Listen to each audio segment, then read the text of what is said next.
Assalomu alaykum, hurmatli ko'pchilik. Davosim eshitilib turmi? Eshitilib жатса, bir like bosib bersangizlar.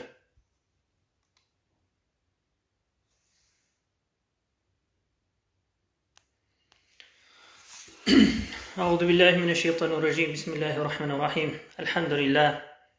والصلاة والسلام على حبيبنا وشفيع ذنوبنا ودواء صدورنا وطب قلوبنا محمد صلى الله عليه وسلم. رب اشرح لي صدري ويسر لي أمري واحلل عقدة من لساني يفقه قولي. ربنا ظلمنا أنفسنا وإن لم تغفر لنا وترحمنا لنكونن من الخاسرين. لا إله إلا أنت سبحانك إنا كنا من الظالمين. ربنا أننا مسني الضر وأنت أرحم الراحمين. Hürmetli köpçülük, Allah Teala осы қасиетті Рамазан айында ұстап жатқан оразаларыңызды қабыл етсін. Алла Тағала дұға тілектеріңізді, құлшылықтарыңызды қабыл алып, екі дүниеде абырой берсін, жүректеріңізге иман байлығын берсін, отбасыларыңызға, жанұяларыңызға тыныштық берсін, кәсіптеріңізге берекет берсін. Алла Тағала бүкіл адамзат баласына қиыншылықтан аман сақтасын, елімізді, жерімізді, жұртымызды тыныш қылсын. Құрметті көпшілік, күндегі жалғасып келе жатқан үрдіс әдет бойынша 30 күнге арналған ардақты саңлық сахабалардың өмірінен бүгінгі кезек міне Рамазанның 20-сы да болып жетті. Осы қасиетті Рамазан айының 20-шы күнгі сахаба Әбу Зар әл-Ғифари атты шоқтығы биік сахабалардың арасында ерен еңбегімен танылған, қияметке дейінгі келетін мүмин мұсылмандарға имани өнеге үлгі беріп кеткен сондай бір сахаба жайында сөз қозғаймыз. Пайғамбарымыз саллаллаху алейхи уассалам айтқандай, сахабалар аспандағы жұлдыздар сияқты дейді. Қайсысына ілессең, тура жолды табасың дейді. Неге? Өйткені жұлдыз анау ұшы қиыры жоқ ұшан теңіз, теңізге шыққан сол теңізшілер үшін жол бағытын білу үшін, адасып кетпеу үшін жұлдызға қарап өзінің бағыт бағдарын біліп отырады екен. Дәл сол сияқты сіз бен біз осы күйбең тіршілікте мұсылман деген өзіміздің осы статусымызды сақтап қалу үшін жүрегіміздегі Алла жан тәнімізге, жанымыздағы аманат берген рухымызға Алла Тағаланың берген сыйы осы иман дейтін Алла Тағаланың берген қасиетті нұрды өле-өлгенше сақтап қалу үшін және оны сақтап жүруде оған кедергі келтіретін нәрселердің қайсы екенін білу үшін, ал ол иманды арттырып, тартып, жүрегімізді Алла Тағалаға жақын қылатын, осы дүниедегі әр нәрсенің өзінің орнын біліп, соны дұрыс орнына қоюға көмектесу үшін, сол иманымызды арттыратын істердің қандай екендігін білу үшін, әрине бізге соны сол иманның ең жоғарғы сырқау шегінде өмір сүріп кеткен сахабаларды өнеге қылуымыз, олардың сол өмір салты арқылы иманымызды, дұрыс-дұрысымызды, эмоциямызды таразыға салып отыруға тура келеді. Әбу Зар Ғифари радиаллаху анху жайында сөз бастамас бұрын мынаны айта кеткім келеді. Бұл сахабаның өмірінен сіз жеке тұлға ретінде әрбір адам және оның отбасындағы болған қарым-қатынасы, қоғаммен болған қарым-қатынасындағы үлкен бір қателікті дұрыстауды үйренеміз. Және сол арқылы біз қаншалықты қате жасап жүргенімізді, оның зардабы не болып жатқандығын түсініп жетеміз деп ойлаймыз. Біріншіден, Әбу Зар Ғифари радиаллаху анхудың өміріне қысқа тоқталып өттік. Ол кісінің мұсылман болуы, мұсылман болғаннан кейінгі өмірін өндіруі және сахабалар арасындағы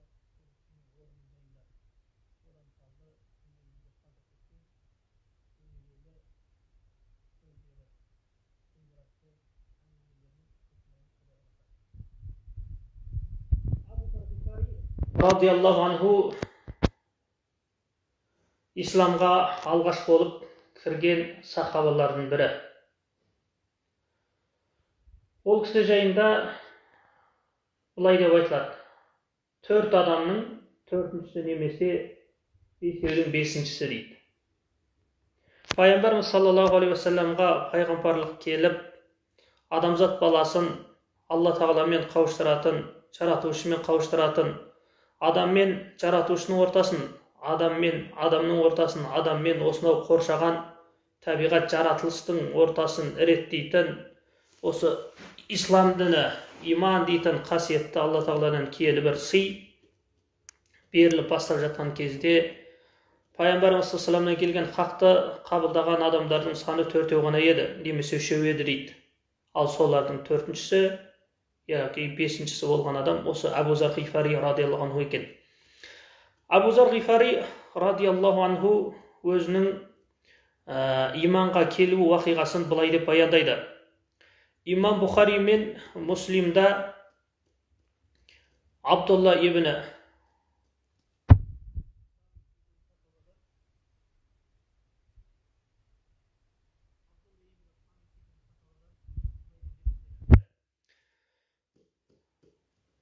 Ғифар ұруы Мекке Мединаның ортасында Уаддан дейтін бір жер бар. Осы Уаддан дейтін жерде Ғифар дейтін ұру орналасқан. Ал бұл Ғифар ұруының ерекшелігі, немесе ол ұрудағы адамдардың басқа ұруылардағы адамдардан ерекшелігі мынадай екен. Жаңағы Ғифар ұруы орналасқан Уаддан дейтін жер меккеліктердің сауда керуенінің өтетін жол торабы екен. Ал ол жердегі адамдардың көпшілігі сол керуенді тонаумен, керуенді тонау өмірлеріне айналған. Өмірінің бір, не дейміз, айырылмас бөлшегі, былайша айтқан кезде тіршілік көзі, қайнар көзі, жаңағы керуен тонау болып кеткен екен ол адамдардың. Абу Зар Ғифариде сол ұрудағы жаңағы керуенді тонаумен аты шыққан батыр, ержүрек адамдардың бірі болған екен. Тіпті ол кісі сондай батыр болған, тапа-тал түсте барып, керуенді тонап кете беретін дейді. Ешкім ол кісіге қарсы шығуға батылдық таныталмайтындай деңгейде батыр болған екен. Осы жаңа қарақшылығымен, жол тонауымен танымал болған осы ұрудан шыққан Абу Зар Ғифари радиаллаху анху былай дейді: Жахилият кезіндегі соғысуға тыйым салынған қасиетті 4 ай бар еді. Сол 4 айдың бірінде мен және Үнәйс дейтін інім, анам үшеуміз Меккеге жақын жерде орналасқан нағашымызға туышылай бардық дейді. Нағашымыздың үйіне барып туышылап біраз уақыт жатқаннан кейін сол ауылдағы адамдар күндестікпен, қызғанышпен, көре алмастықпен біздің сыртымыздан жамандап сөз айта бастады дейді. Нағашымның сыртынан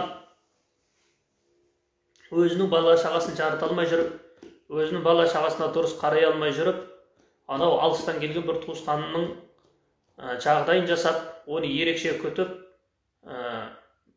тіпті біз ұрудағы біздің арамыздағы құрметті, сыйлы адамдарға көрсетпеген ілтипаттың бәрін осы туыс-туғандарға ғана көрсетіп жатыр. Ұятсыз екен деген сияқты артынан өсек сөздерді таратады. Бұл сөздерге шыдай алмаған жаңағы нағашысы келіп, Абу Зар Ғифариге анасына болып жатқан уақиғаларды айтады. Абу Зар Ғифари намысшыл, батыр, тіке сөйлейтін кісі болған. Нағашысының сыртынан айтылып жатқан ол өсектерге шыдай алмайды.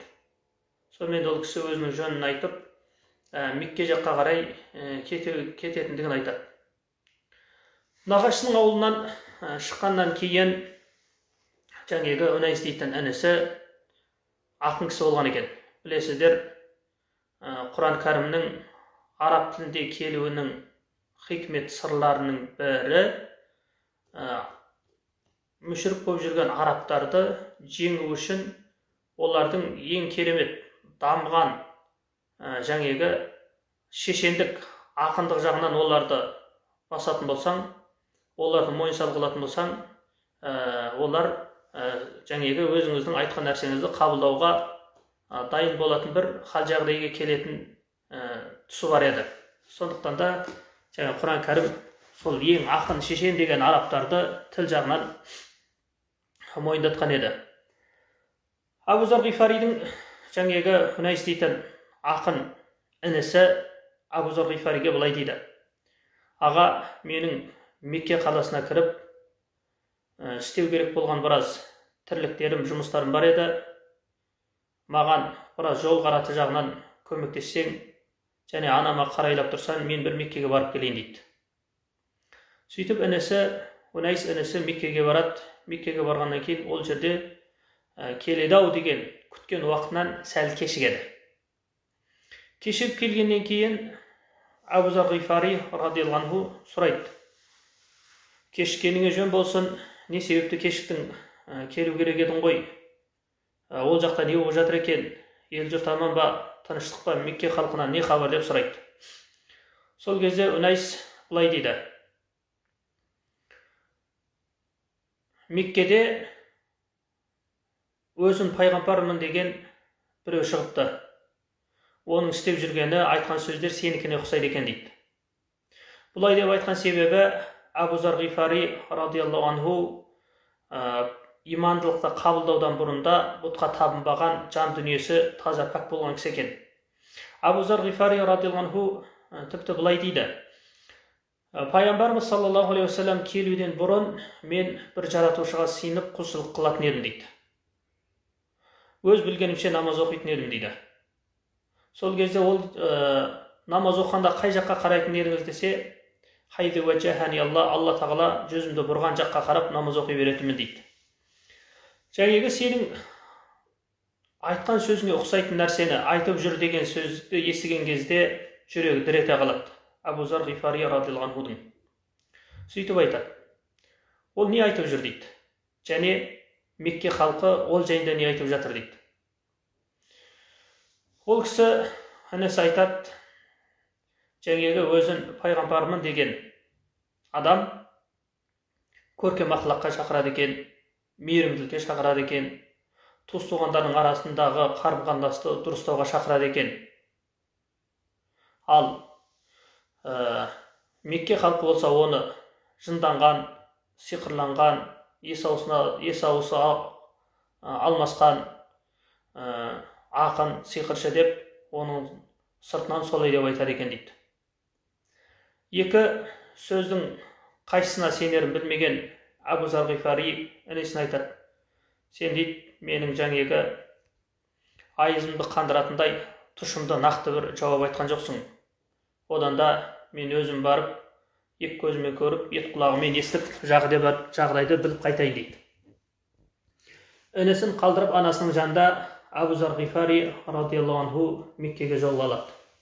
Меккеге барғаннан кейін жалғыз өзі болғандықтан тіке пайғамбар жайында сұрауға дәті бармайды, сәл жүрексінеді.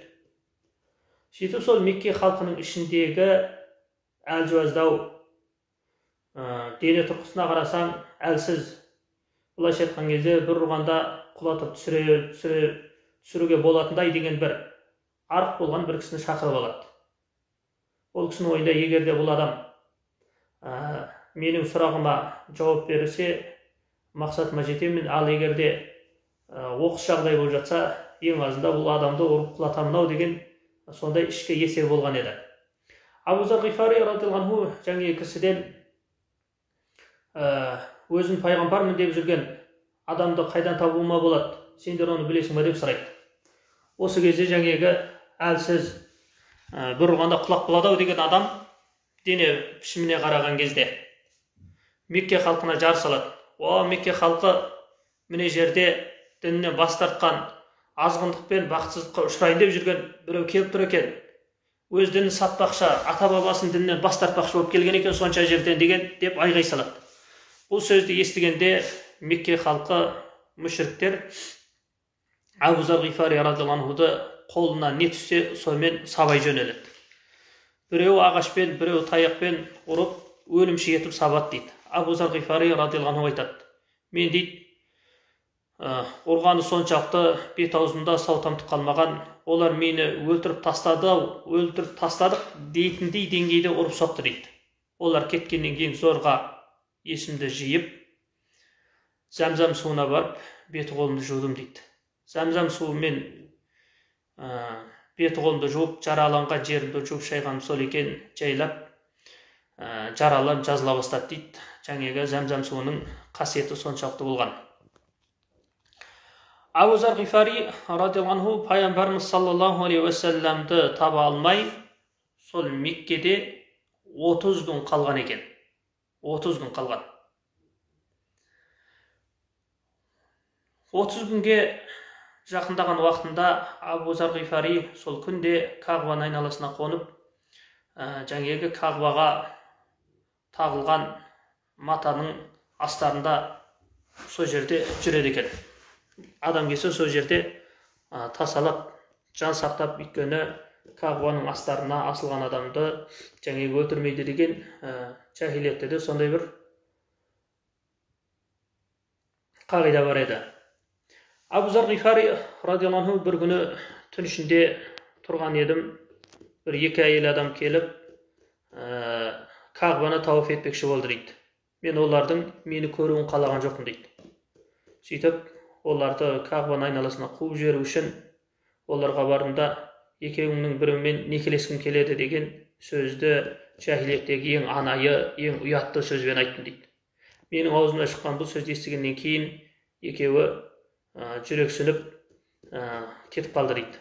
Ол екі әйел кісі кетіп бара жатқан кезде Кағбаны тауаф етуге келе жатқан пайғамбарымыз саллаллаху алейхи уассаламға кездескен еді дейді. Олардың жаңағы түрлерінің бозарып, үрей басқан хал жағдайын көрген пайғамбарымыз саллаллаху алейхи уассалам не болған сұрайды.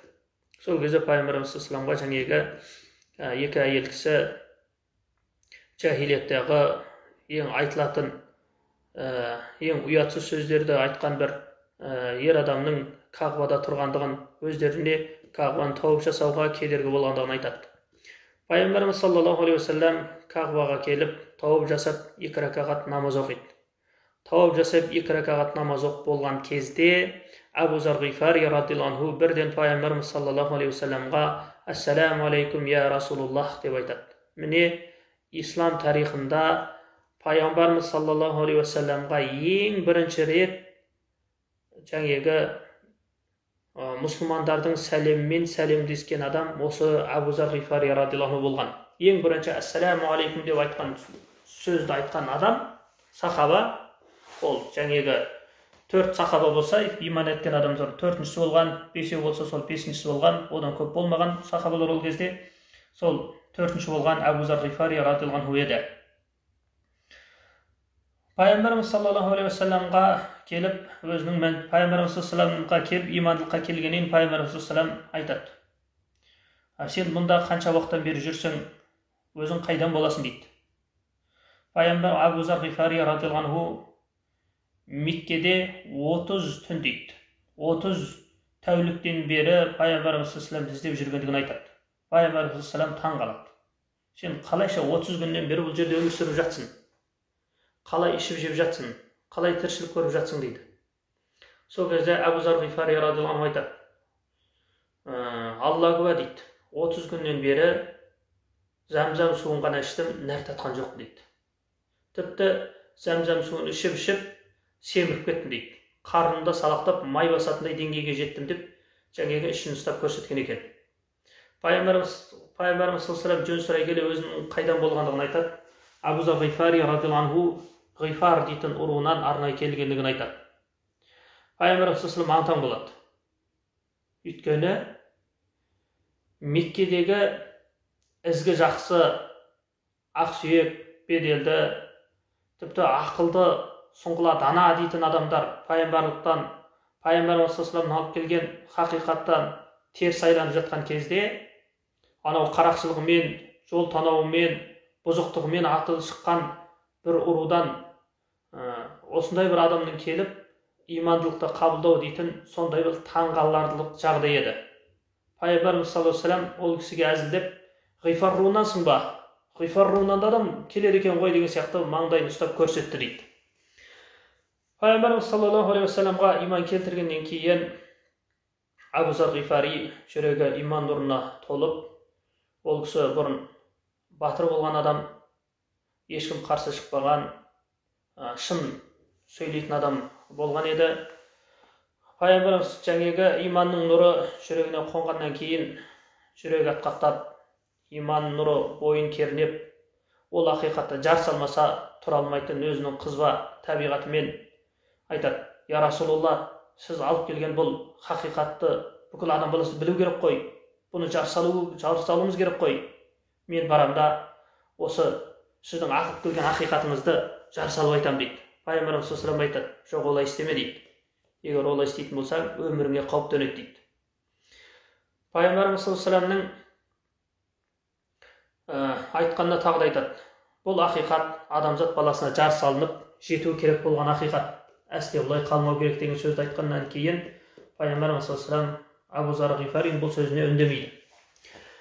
Абу Зар Ғифари тапа-тал түсте Кағбаның айналасына барып, анау пайғамбар өмірден қашан өледі, жоғалады екен, иманды адамдар жер бетінде қалмай қойса екен, біз өзіміздің қалағанымызша өмір сүргіміз келеді деген арманмен жүрген, аңсаумен жүрген Мекке мүшриктерінің дөкейлерінің алдына барып: «Уа Мекке мүшриктері, уа халайық, қараңыздар, мен мұсылман болдым.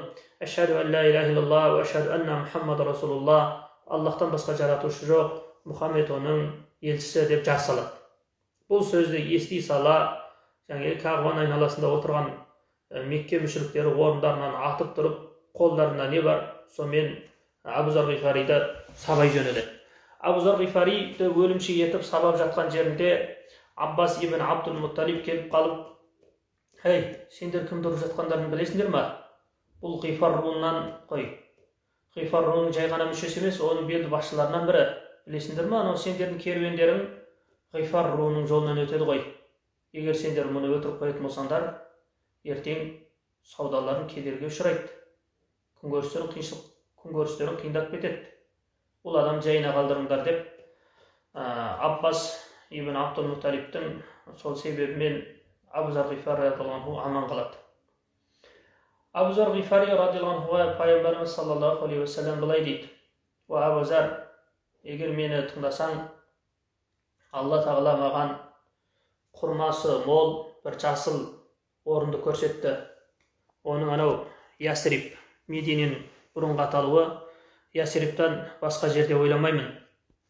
Алла тағала маған мені сол Ясрибке жеткізген, Медине қаласына жеткізген күнге дейін сен өз еліңе барып, менен алған ақиқатты еліңе, жұртыңа жеткізіп, соларды иманға, исламға шақыра бер» деп айтады. Небары Пайғамбарымыз саллаллаху алейхи уассалам жанында 4 күн қалған Абу Зар Ғифари радиаллаху анху қияметке дейінгі бүкіл әулие, бүкіл ғұлама ғалым, бүкіл мүжтахидтер жете алмайтындай деңгейдегі бір иманның нұрын арқалап, жаңағы інісі мен анасына барады. Інісі айтады: «Не болды, жағдайың не істеп келдің?» дейді. Абу Зар Ғифари: «Мен мұсылман болдым» деп өзінің имандылыққа келгенлігін айтады. Інісі де ағасына айтады: «Мен де сенің дініңнен кетар емеспін, мен де мұсылман болдым, ла иляха иллаллах Мұхаммад Расулуллах» деп калима шахада келтіреді.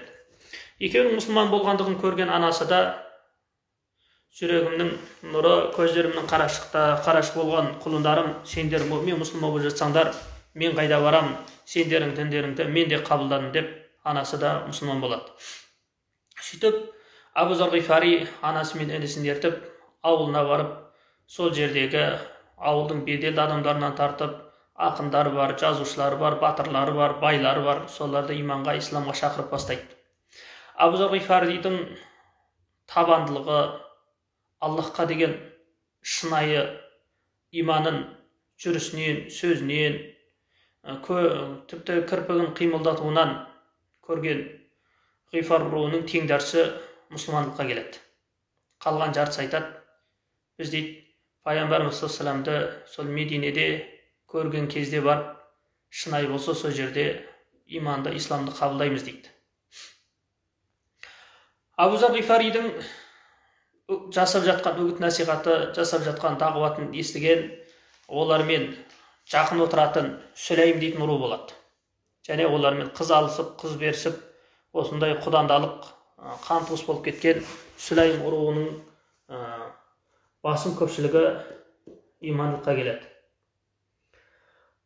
Абу Зар Ғифари Пайғамбарымыз саллаллаху алейхи бірге Ухуд, Бәдір, тіпті Хандақ соғысына дейін кездесе алмайды.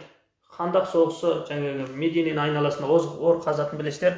Сол соғыс біткеннен кейін бар Мединедегі жағдай тынышталды деген кезде бар Пайғамбарымыз саллаллаху алейхи вассаламмен қауышады. Міне осы шайқастардың бәрі өткенге дейін Абу Зар Ғифари радиаллаху анху табандылықпен өз ұруын елін имандылыққа, исламдыққа шақырумен болады. Абу Зар Ғифари радиаллаху анху Пайғамбарымыз саллаллаху алейхи вассаламмен қауышқаннан кейін Пайғамбарымыз саллаллаху алейхи вассаламның ілтипатына, Пайғамбарымыз саллаллаху алейхи махаббатына ие болған сүйікті сахабаларының біріне айналады. Пайғамбарымыз саллаллаху алейхи вассалам Абу Зар Ғифари жайында былай деп айтады: жер қаншама тіршілік иесін көтеріп жүр, аспан қаншама тіршілік иесін, адамзат баласын астында көмкеріп тұр. Бірақ сол жерде, осы аспанда Абу Зар Ғифариден артық шын сөйлейтін ешкімді өз құшағына алған емес.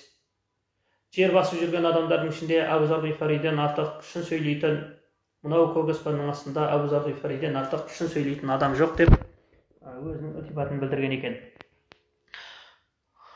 Бірде сахабалар Абу Зар Ғифаридің құлы, көмекшісі дәл өзінен аумайтын бірдей киім киіп алғанын көреді.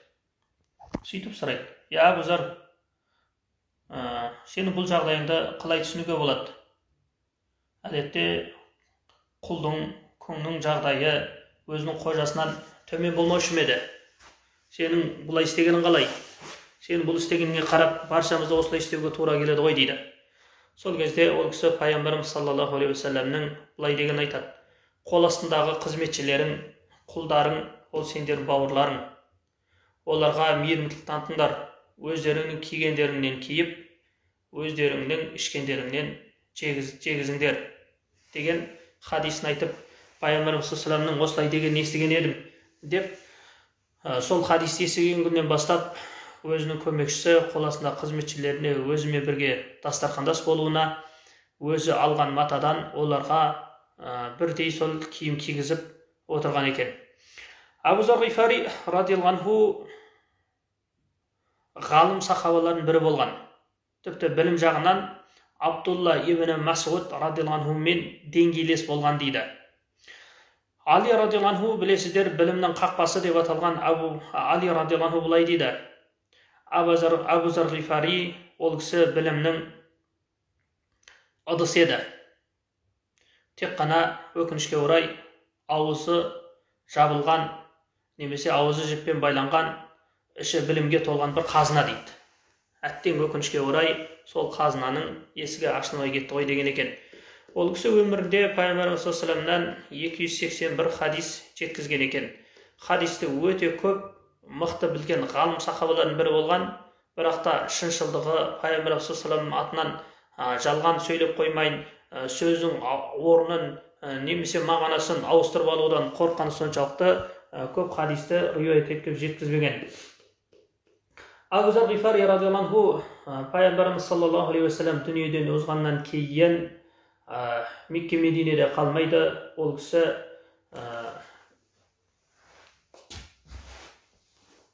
Шам өлкесіне кетеді. Пайғамбарымыз саллаллаху алейхи вассаламнан кейін бүкіл мүмин мұсылмандарға әмірші болған Абу Бакр радиаллаху анху кезінде ол кісі сабақ берумен, білім таратумен айланысқан екен. Фәтуа берумен айланысады. Омар радиаллаху анху кезіне келген кезде де фәтуа берумен айланысады. Осман радиаллаху анхудың халифалық тұсына келген кезде мұсылман өлкесінің шекарасы кеңейген, адамдардың жағдайы жақсарған, байлық молынан болған бір қоғамға тұспа-тұс келеді. Мынаны айтуды ұмытып кетіппін. Абу Зар Ғифари радиаллаху анху, ол кісінің бір ерекшелігі зәһид дейді ғой, зүһід дейді. Мына дүниені жүрегімен де, қолымен де тәрк еткен сахабалардың бірі еді. Тіпті ол кісінің көзқарасы бойынша дүниені тәрк етіп, зүһідтік өмірмен өмір сүру уәжіп деп білген сахабалардың бірі екен. Абу Зар Ғифари радиаллаху анху Омар радиаллаху анху кезінде Омар радиаллаху анху қасында қалып, фәтуа беріп, білім таратумен айланысты. Себебі Омар радиаллаху анхудың кезінде Бәйтулмалға мұсылмандардың қазынасына жиналған ақша мейлінше таратылатын, жаңағы ислам жолындағы қызметке тоқтаусыз жұмсалатын еді дейді. Бұл жұмсалып жатқан қаржыны, кетіп жатқан ақшаны бір жерде жиналып тұрмай, жаңағы таратылып жатқанын көрген кезде Абу Зар Ғифари радиаллаху анхудың жүрегі орнына түсіп, рахаттанып жүрді дейді. Ал Осман радиаллаху анхудың кезіне келген кезде мұсылман өлкесінің жаңағы айтып өткенімізде шекарасы кеңейіп, адамдар өте бай болды дейді. Үкіметте істеп жатқан адамдардың жаңағы байлық жинайтындай деңгейіне жеткен кезде ол кісі Осман радиаллаху анхуден рұқсат сұрайды екен. Маған рұқсат болса, мен Шам өлкесіне барайын, сол жақта ислам дінінің жайылуына қызмет жасайын, ислам дінінің жайылуына атсалысайын деп рұқсат алып Шам өлкесіне барады. Енді айтқанымыздай Абу Зар Ғифари радиаллаху анху бұл кісі ғалым сахабалардың бірі. Ғалым болғандықтан ол кісінің өзіне тән бір фәтуасы бар, өзіне тән бір мазхабы, өзіне тән бір ұстанымы болған екен. Міне Абу Зар Ғифари радиаллаху анху осы ұстанымымен көптеген сахабалармен тіл табыса алмады. Ол ұстанымы мынау еді. Абу Зар Ғифари радиаллаху анхудың көзқарасы бойынша ол кісі Құрандағы мына Тәубе сүресінде мынадай бір аят келеді. Тәубе сүресінде Бисмиллахир-рахманир-рахим: وَالَّذِينَ يَكْنِزُونَ الذَّهَبَ وَالْفِضَّةَ وَلَا يُنْفِقُونَهَا فِي سَبِيلِ اللَّهِ فَبَشِّرْهُم بِعَذَابٍ أَلِيمٍ يَوْمَ يُحْمَى عَلَيْهَا فِي نَارِ جَهَنَّمَ فَتُكْوَى بِهَا جِبَاهُهُم وَجُنُوبُهُم وَظُهُورُهُم هَذَا مَا كَنَزْتُمْ لِأَنفُسِكُمْ فَذُوقُوا مَا كُنتُمْ تَكْنِزُونَ. Tövbe suresinin 34. ayetinde Allah Teala altın мен күмісті жұмсамай сақтап қоятын адамдар, оны Алла Тағала жолында жұмсамайтын адамдарды сондай азаптайтын тозақпен сүйіншілер деген аят бар. Осы аятты негізге ала отырып, Абу Зар Ғифари үйде артық ақша, алтын күміс ұстау харам дейді. Өзіңнің күнделікті ішіп жейтін тамағыңнан тыс қандай да бір ақша ұстайтын болсаң,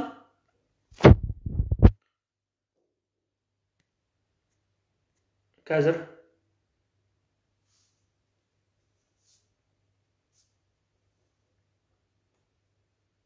естіліп тұр ма енді? Өзіңнің күнделікті тіршілігінен артық ақша ұстайтын болсаң, ол ақшаны харам деп білген екен. Және сахабалардың бірі былай дейді. Абу Зар Ғифари радиаллаху анхуден көп хадисті жеткізген Абдулла ибн Самит және Ахнас ибн Қайс дейтін, Ахнаф ибн Қайс дейтін кісі былай дейді. Мен бір күні Шам өлкесінде жүрген кезінде мешітке кіріп келгенде бір топ адамдар жиналып отқан еді. Сол жиналып отқан адамдарға сырттан бір кісі келді. Сақалы ұзын, үсті басы сәл шаңдау болған кісі кіріп келді да, алтын мен күмісті Алла Тағала жолында жұмсамай сақтап қойған адамдарға сүйінші болсын, тозақтың отымен сүйінші болсын, ауыздарынан кірген тозақтың оты аяқтарынан бірақ шығады, сол адамдарға осындай сүйінші болсын деген сөзді айтады. Абу Зар Ғифаридің бұл сөзін жақтырмаған, ұнатпаған адамдар тарасып кетіп қалады. Осы сөзді айтып болып, Абу Зар Ғифари радиаллаху анху жаңағы мешіттің бір бағанына сүйеніп отырды дейді. Ахнаф ибн Қайс айтады, мен бұл кісінің кім екендігін танымаған едім дейді. Сөйтіп қасына барып айттым дейді, сенің жаңағы айтқан сөзіңді мына отырған көпшілік қатты бір ұнатып кеткен жоқ, оны өзіңде байқаған боларсың, сен не үшін бұл сөзді айтып жатсың дейді. Сол кезде Абу Зар Ғифари радиаллаху анху айтады, ол адамдар еш нәрсе түсінбеген, санасына, жүрегіне әлі еш нәрсе ұяламаған адамдар. Алтын мен күмісті үйде сақтап қоюға болмайды, сақтап қою харам дейді. Өйткені мен досымның былай деп айтқанын естідім дейді. Досым кім дейді? Менің досым Халили дейді, досым пайғамбарымыз саллаллаху алейхи уассалам дейді. Пайғамбарымыз саллаллаху алейхи уассалам бір күні маған келіп былай деп айтты: "Уа Абу Зар, егер мына Ухуд тауы алтынға айланып кетсе, сол алтынға айланып кеткен Ухуд тауының қасында қалуын қаламаймын, барлығын таратып жұмсайтын едім. Тіпті одан 2-3 динар қалса да сақтамайтынмын. Егер де 2-3 динарды сақтау керек болса, біреуге беретін қарызым болса, сол үшін сақтап қоятын едім, болмаса сақтамайтын едім" дейтін сөз бар. Ал мына отырған адамдар соны түсінбеген ғой. Негізінде алтын күмісті жаңағы сақтап қою харам деп қатты ескертеді. Міне Осман радиаллаху анхудың кезінде Шам өлкесінде өмір сүріп жатқан Абу Зар Ғифари радиаллаху анхудың осы көзқарасы бойынша ол кісі Шамда сол жерде уәли болып тұрған Әзіреті Мұғауиямен тіл табыса алмайды. Аллазина якнизуна захаба вал фиддата, алтын мен күмісті Алла тағала жолында жұмсамай сақтап қоятын адамдарға жанын азаптайтын отпен сүйіншіле, тозақпен сүйіншіле деген аятты Мұғауия радиаллаху анху бұл әхлі кітап, христиандар мен еврейлер жайында түскен аят, олар мұсылмандар жайында түспеген деген көзқарасты айтады. Сол кезде жоқ, бұл әхлі кітап, христиандар мен еврейлер жайында да, сонымен қатар мүмин мұсылман біздерге де қарата айтқан Алла тағала. Сондықтан қазіргі мына сенің қол астында істеп жатқан әкімдерің, қаланың әкімі, ауданның әкімі, немесе басқа да осы мұсылмандардың ісінде жүрген адамдар қазіргідей бай болып өмір сүру дұрыс емес. Олардың қолындағы байлықтың барлығын тарату керек. Олар қарапайым болып өмір сүру керек деген сөзді айтады. Бұл кісі ақиқатты айтуда алдына жан салмаған, өзі шешен ғалым кісі болған, өзі ұстанымын тек қана айтып қана қоймай, басқаларды да дәл солай өмір сүруге мәжбүрлейді екен. Дүниеден тәрк етіп, дүниеден алыс болып өмір сүру керексіңдер. Сендер дүниені ұстап өмір сүрулерің харам деген сөзді айтып, жаңағы мұсылмандардың арасында сондай үгіт насихат жасайды.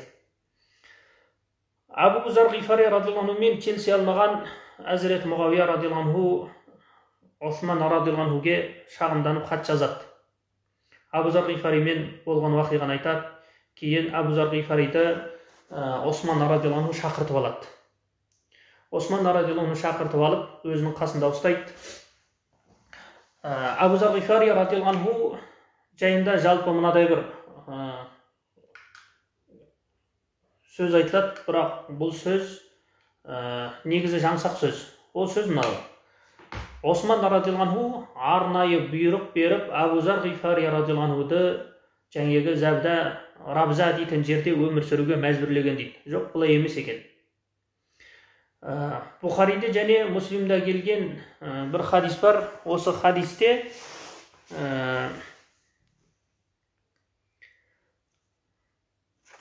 Бұхари мен Муслимда келетін хадисте Абу Зар Ғифари былай дейді: мен Рабзада өмір сүріп жатқан кезімде маған бір кісілер келіп былай деп айтты дейді: "Уа Абу Зар, сені Осман радиаллаху анху бұл жерге жер аудартқан ба? Осы жерден шығуыңа болмай ма саған?" деп айтқан кезде жоқ дейді. Мен Абу Зар Осман радиаллаху анхуден өзім жеке кету жайында рұқсат сұрадым дейді. Сол кезде Осман радиаллаху анху маған осы Рабза дейтін жерге барып өмір сүруіме кеңес берді. Маған осылай ақыл айтты дейді. Абу Зар Ғифари радиаллаху анху дүниені тәрк еткен.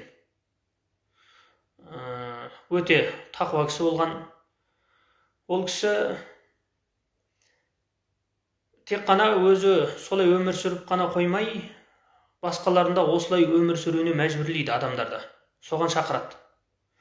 Осман радиаллаху анху ол кісінің жүрегіндегі иманның нұрынан туындап жатқан халын, жағдайын, күйін сезініп былай дейді: уа көзімнің қарашығы болған сүйікті Әбу Зар, адамдар пайғамбардың нұрынан, Құранның нұрынан алыстаған бір заманда өмір сүріп жатырмыз. Сіз бен біздікі сияқты пайғамбарымыз саллаллаху алейхи кезіндегі заман кетті. Қазір осындай дүниемен араласып, дүниені белшесінен басып жүріп өмір сүретін бір заманға жеттік. Ең тынышы, ең дұрысы сол сен жеке өзің кетіп өмір сүргенің абзал деп айтады. Абу Зар Ғифари жайында пайғамбарымыз саллаллаху алейхи былай деген еді: сахабалардың арасында біреуің жалғыз ең жерде жалғыз қайтыс болады, және ол адамның сол қайтыс болуына, өліміне бір топ мүмин мұсылман куәгер болады деген сөз айтқан еді. Міне бұл пайғамбарымыз саллаллаху алейхи айтқан осы хадисі Абу Зар Ғифари жайында айтылған еді.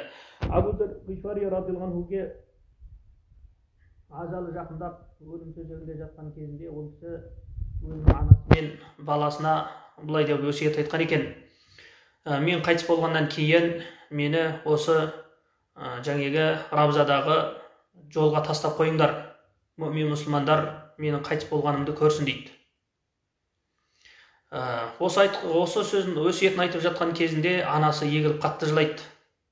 Ол кісі ойлаған еді, жаңағы баласының жападан жалғыз қалай жерлеусіз қалам екен деп. Сол кезде жаңағы пайғамбарымыз саллаллаху алейхи вассаламның сен жалғыз қайтыс боласың, жалғыз қайтадан тірілесің, сен бір өзің үммет боласың деген сөзін айтып анасын жұбатады.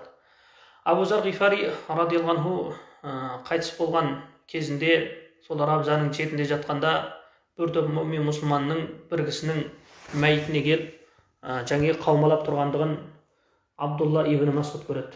Абдулла ибн Масғуд радиаллаху анху келіп, бұл кім деп сұраған кезде Абу Зар Ғифари деп айтылғанда, Абу Зар Ғифариді құшақтап тұрып, қатты еңіреп, бүкіл жасы, бүкіл көз жаңағы сақалы суланатындай жылаған еді дейді. Абу Зар Ғифари радиаллаху анху жайында пайғамбарымыз саллаллаху алейхи уассалам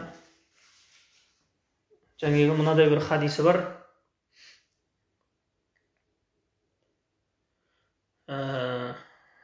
Абу Зар дейді, сен әлсізсің дейді. Мен өзіме жақсы көрген нәрсені саған да жақсы көремін. Сен ешкімге басшы болмай қой.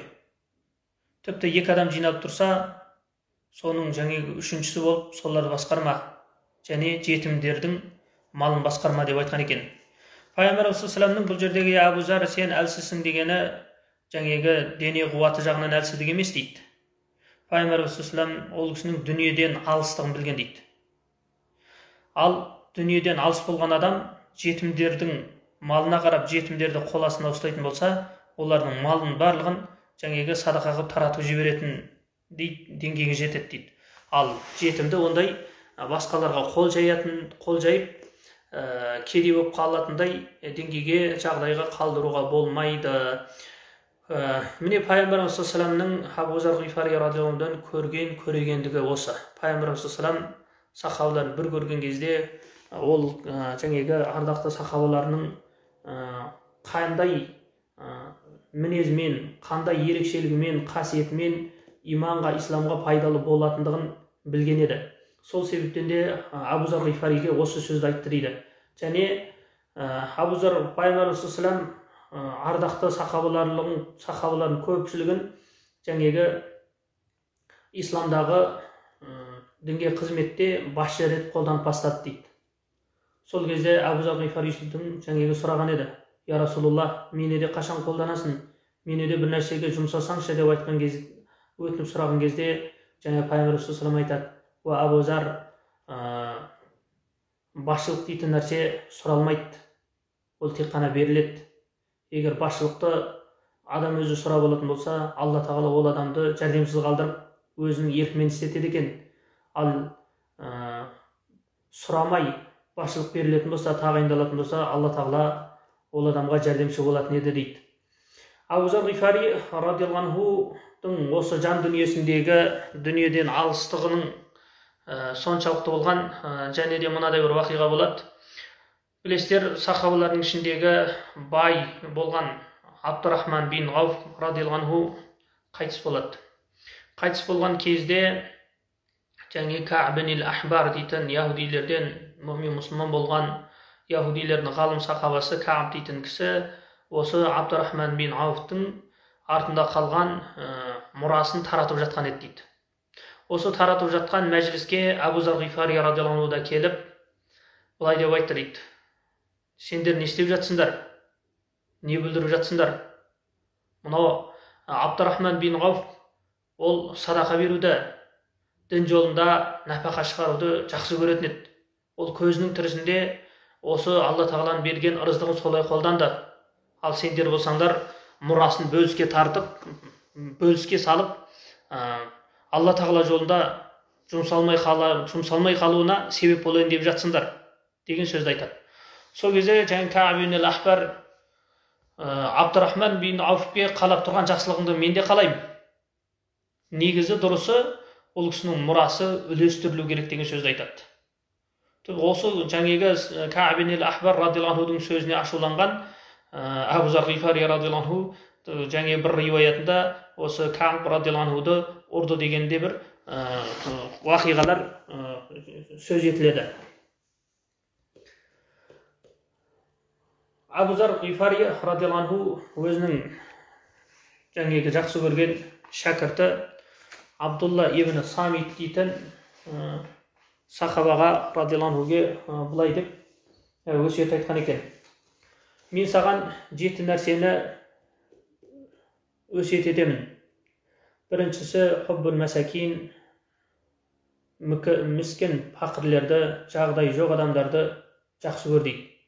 Екіншісі ан янзура ман хуа дунаху ва ла янзура ман фауқаху. Жағдайы өзіңнен төмен адамдарға қара, жағдайы өзіңнен жоғары адамдарға қарап, өзіңнің өміріңді өлшеме деген екен. Үшіншісі, егер де бір нәрсеге мұқтаж болсаң, тек қана Алла тағаладан сұра дейді.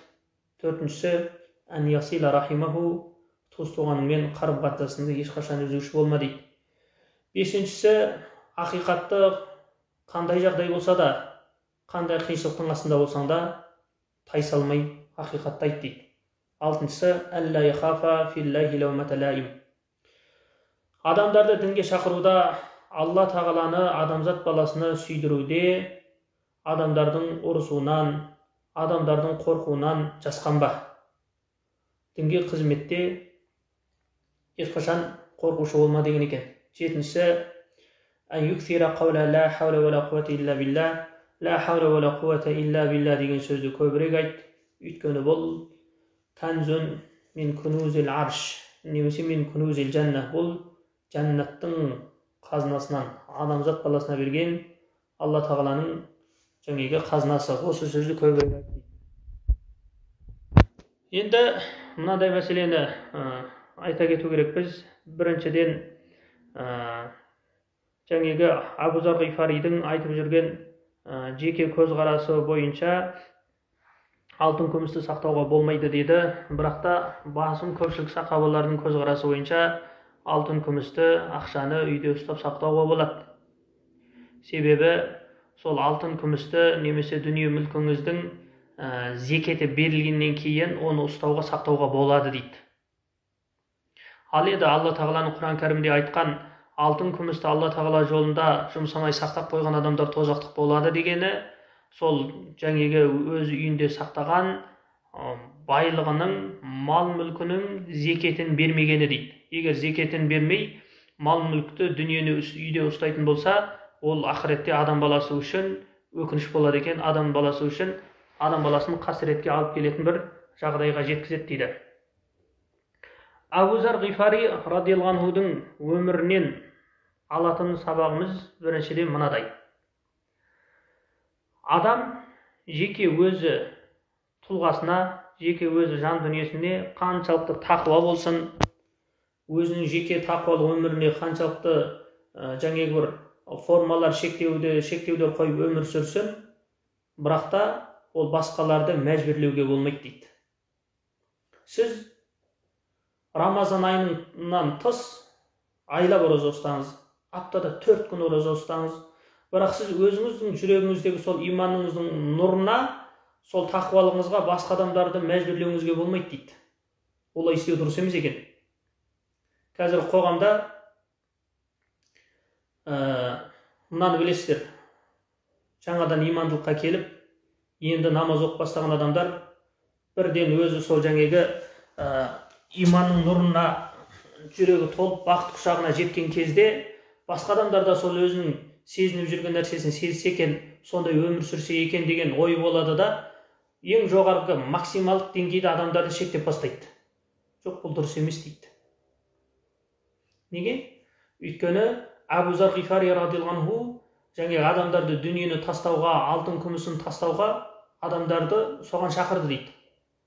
Бірақ сахабалардың көбі ол кісіге кеңес берген еді. Олай істеуге болмайды деп. Және Осман радиаллаху анхудың ақылымен ол кісі жеке барып өмір сүруге мәжбүр болатындай деңгейге жетті дейді. Өйткені адамдардың деңгейі Абу Зар Ғифаридің деңгейінде емес тақуалық жағынан. Алла тағалаға деген махаббат жағынан, ақыретке дайындалу жағынан ондай емес еді дейді. Екіншіден алатын сабағымыз шариғаттың, фиқтың үкімдерінде дейді. Бір адамның көзқарасы басым көпшілік ғұламалардың көзқарасына ұқсамаса, ол көзқарас алынбайды дейді. Оны қайдан білеміз? Жаңағы алтын күмісті Алла тағала жолында сақтап қойып, оны нәпақасын шығармаған, жұмсамаған адамдар тозақтық болады деген аятты Абу Зар Ғифари радиаллаху бір түрлі түсінді, қалған сахабалар, басым көпшілік сахабалардың барлығы бірдей түсінді. Бұл кезде алынатын фәтуа, көзқарас басым көпшілік сахабалардыкімен қалған. Сондықтан да жеке бір адамның көзқарасы көпшілікке қайшы келсе, ондай көзқарас алынбайды дейді.